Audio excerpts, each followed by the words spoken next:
Today's Oxford moment is addressing the awkward moment where you need to decide between making 2 short stitches or 1 long one. Here I have punched a square, and I am currently working on punching a background around it.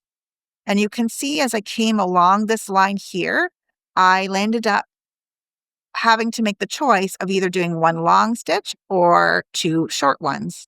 And this circumstance, I did 1 long one. And then as I came along here, it all lined up perfectly. So these are perfectly spaced. And now I'm approaching the next corner. And you can see on this next corner, I am back to the same situation as I was over here, that I need to either make 1 long stitch or 2 short ones. This time I'm going to do 2 short ones so that we can see what the difference is between them. That lines me up perfectly to turn the corner.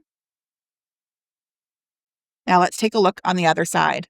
On our loopy side, you can see where I made that long stitch. We now have a little bit of a problem.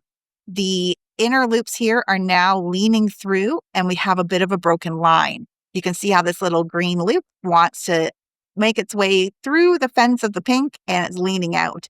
And even if I take time to poke it back into the right spot, it's going to eventually wiggle its way back down again and land up in this wrong area. So we have this broken line and it's not as tidy as we would like to see it. Over here, where I made the choice to do the 2 shorter ones, it's forming a nice solid fence. So everything is neat and tidy and it's all sitting together and it's holding these loops back in place where they're supposed to be.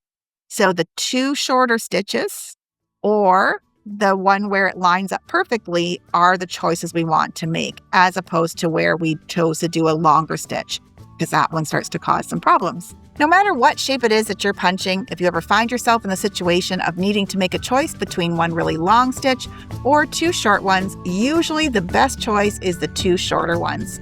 I hope this tip helps. To learn more, please visit the Oxford Rug Cooking School website to look at our online classes or to find an Oxford Certified Instructor near you.